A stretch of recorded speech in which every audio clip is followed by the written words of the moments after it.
How to delete files in Google Drive.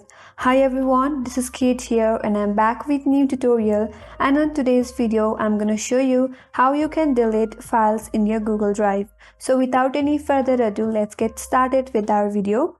First of all, on your desktop or on your mobile device, simply open up your Google Drive and make sure that you're logged into your account. Now select the file that you would like to delete.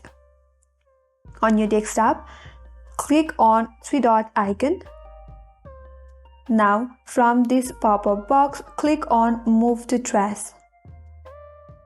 Now your file has been moved to trash.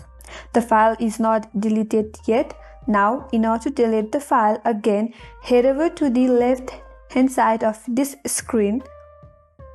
Head over to the left hand side of your screen. There you will get an option as Trash. So click on Trash.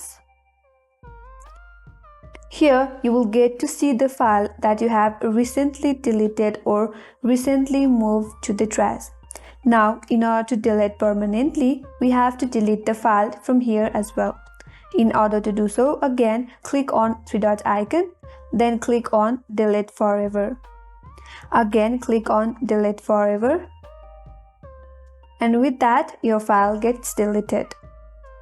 And that's how you can simply delete file from Google Drive. That's all for today's video. I hope this video helped you, and if you're new to our channel, make sure to subscribe and do not forget to like, comment and hit the notification bell icon. Thanks for watching till the end. I will see you on next video.